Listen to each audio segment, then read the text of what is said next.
The Packers will have a first and goal. Receiver to the right, Jimmy Graham. Rodgers, quick toss in the flat, left side, got his man for the end zone, and a touchdown.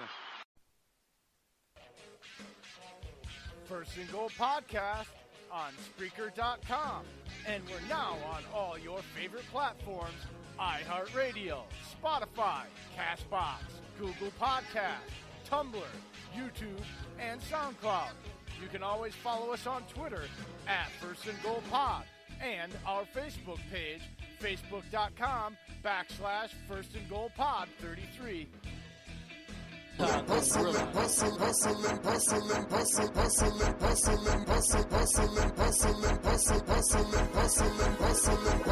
money, yeah. Every day I'm hustling. Get money, yeah. Every day I'm hustling. Get money, yeah. Every day I'm hustling. Get money, yeah. Every day I'm hustling. 3, 2, 1.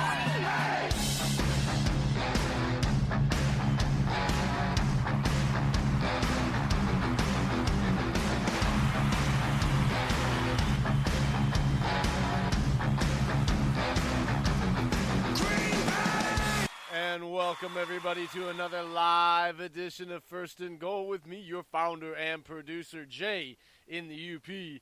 And down in Georgia, both our host with the most and our agent with the best fantasy information, Dave and Agent Busby. Say hello. Never went down to Georgia. Hey, what's up, Fantasy World? What's up, First and Goalies? I love that goalies. Goalies or goalers? I'm confused. Which one are we going with? You should say goaliers. Goalies fits on a T-shirt better. Oh, okay. What about the term goaliers? Like, so goaliers, like goaliers. Nope. Don't. No. No. I agree with him. No. All right, let's get right to it, man. News? To me? The news? Okay. Well, we got something that popped up that made me kind of scratch my head a little bit. The Texans, they're not going to hire a GM in 2019, folks. Like, you have to have a GM. They're going to split personnel duties and all the GM main duties between 4 people, and to me, it's just going to cause chaos. And I feel like the Texans have as good a chance as any to come out of the AFC this year with the moves they made, the draft picks they picked up, and especially with the progress of Deshaun Watson, DeAndre Hopkins. I just really don't want to see it go down the drain for them. But it was kind of shocking to see they're not going to hire a GM this year. Yeah, I don't understand where they're going with this.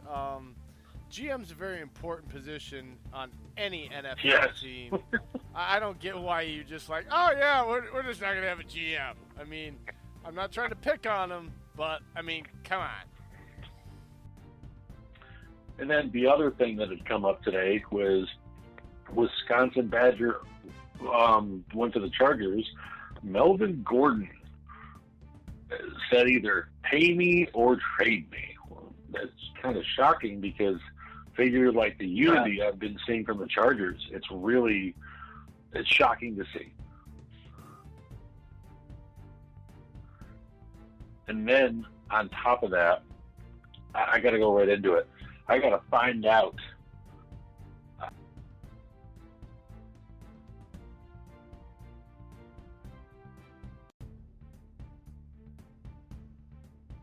Agent Busby. I was born ready, mother. Ooh, God, oh God, it was so hostile. Guys, we had a little technical issue there. We lost you for about 10 seconds.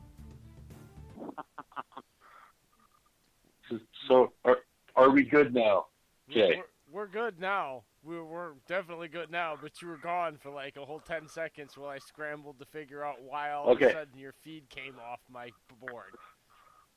Let me go back and say it again, everyone. I'm sorry, Jay. Okay. So what I'm going to do is I got to find out if Agent Busby is for real, folks. We're going to do a Fantasy Files interrogation. Are you ready, Agent Busby? You know I'm for real. Why even question? All right, well, hold on now, because he said fantasy files. Have to You get have to that play sexy the music music. in. Win this year. That guy right there, he's going to help me win. Yeah, that's the only reason I come on. How dare you, sir? Eagles fan. Okay, No go ahead respect, there, I tell you. Agent Busby, as everybody talked over the wonderful music that we have for him. Go ahead there. What do you got for us? And I guess we're going to have an interrogation today. Interrogation. The light is First on question. you. Okay, right now I am figuratively and literally flipping on an overhead high wattage light bulb over my head so that I can feel like I'm interrogating somebody. Are you tall enough for that? No, I'm less than 5'9". I'm sorry, I had to. Anyways, all right, Agent Busby, first question. Now, with Melvin Gordon asking for a trade, which running back between Duke Johnson or Melvin Gordon has a bigger impact on where they possibly go? It's absolutely Melvin Gordon. I'm not. No love for Duke. It's for sure Melvin Gordon. I mean, the guy has only played for 16. Okay, can you hear me now? Oh, you're beautiful. You're gracious. Okay, it's definitely Melvin Gordon, no question about it. Duke Johnson has been a PPR maven for the past couple of years, aside from last year. But Melvin Gordon gives you the stats on the ground. He gives you those 10-zone touchdowns that Duke Johnson just can't get because he doesn't get early down work. It's Melvin Gordon for sure. I'm not sure at this point which teams are interested. Haven't heard any reports. If he were available for a trade right now, we just got the bombshell that he doesn't plan on re-signing, or he does want to resign. He wants a new contract. Until they give him a new contract, he wants a trade. So it's definitely Melvin Gordon over Duke Johnson in that scenario. Well, what sucks about it is Melvin Gordon doesn't really have a place of leverage because the Chargers have Aaron Eckler, I believe his name is, Aaron Eckler. And two, running backs just don't have leverage in general. Like Melvin their contract, Gordon their pay doesn't isn't. have any leverage because he's often banged up, and he was a back No, out of Wisconsin who has a lot of carries via mileage on him. And Well, he's it's not even that, Jay. Just running backs in the NFL just don't have leverage because of their pay scale on what the other majority running backs are getting. He's an excellent back, like though, you don't said, get me wrong. Oh, no, he was one of the main reasons Chargers did so well last year before he got hurt. Second question, Agent Busby. With Gordon getting possibly traded, if he does get traded, who benefits more in the fantasy football world? Hunter Henry or Keenan Allen for the Chargers? I think it'll be Hunter Henry because Keenan Allen is a PPR stud for sure. But if Hunter Henry's back at full strength, then you're talking a serious red zone target. As good as Keenan Allen is, Mike Williams had 10 touchdowns this past season because he's a big body. Hunter Henry is a big body. So Hunter Henry, in my opinion, would benefit a lot more from the absence of Melvin Gordon because of his Agent size. Busby, are you in a hot air balloon today? What's that? Are you in a hot air balloon today or something? Because you sound like you're either jumping out of an airplane or you're flying over on a covert mission in a hot air balloon. Like you just. Yes. Unfortunately, I was caught in traffic. There's a little bit of a storm down here in Georgia-Carolina border. Maybe Dee's feeling it, maybe he's not, but I am caught in a rainstorm. There's no rain here. Holy. Well, are you ready for your third question? Yeah, I think. Give me the third question. So, the answer to your last question, if Melvin Gordon isn't in L.A., then Hunter Henry is definitely the beneficiary over Keenan Allen as far as red zone targets go. I'll take it.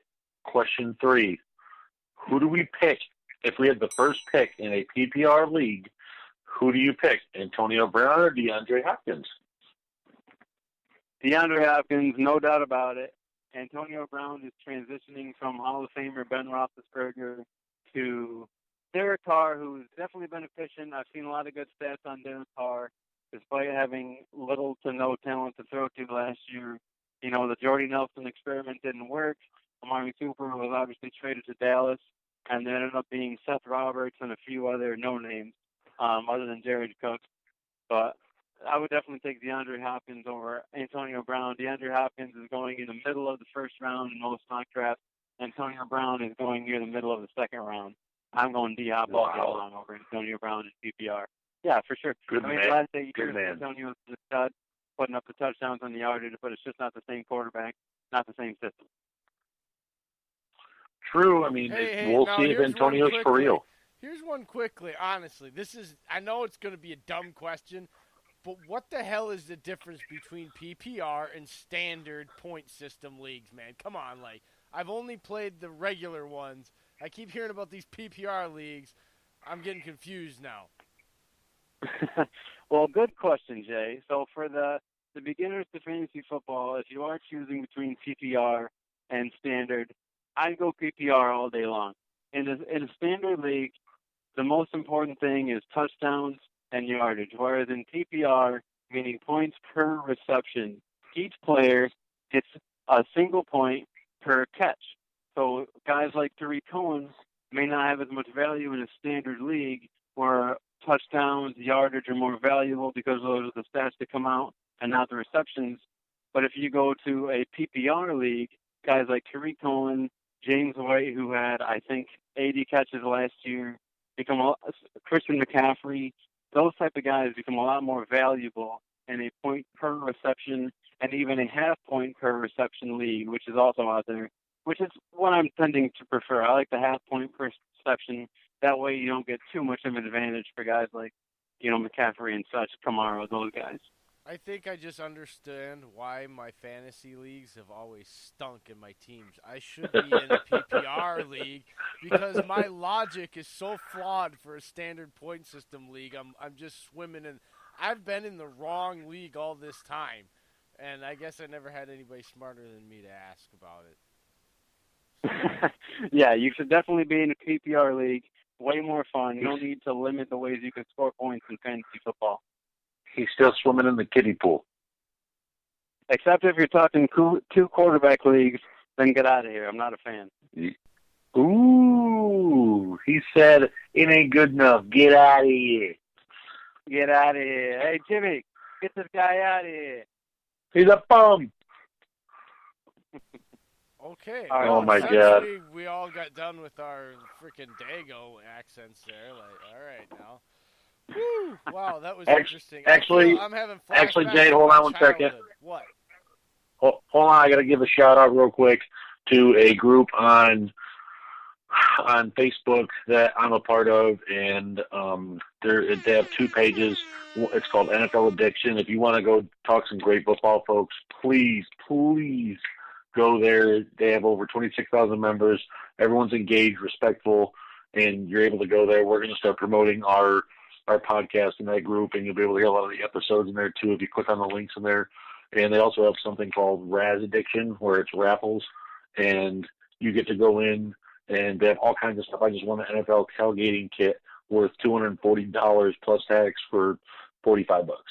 So, I mean, I won it because I just entered in the raffle and bought a couple spots, and they have all kinds of different stuff, NFL memorabilia to kids' toys, everything. So I just wanted to give a quick shout-out to NFL Addiction and Raz Addiction. Good place to go, guys. Talk some football, win some stuff. Okay, NFL sorry. Addiction Had to put and out there. Raz Addiction. Hit them up. NFL Addiction and Raz Addiction. Hit them up. That's where you want to go. Chat them up. Get your raffles. Get your stuff on. Win stuff. That's what the man is saying. You heard it here. You can even win that nasty Eagles crap. Ooh, come on now. Let's not be mean now. Come on. Be nice. Wow. I'm going to clip your wings, Dylan. Ouch. Just stop. That was pretty cheesy. That's like, that is kind of cheesy. It ain't easy being cheesy. Do we have anything else before we move on and call our very special guest, Mr. Andy Herman from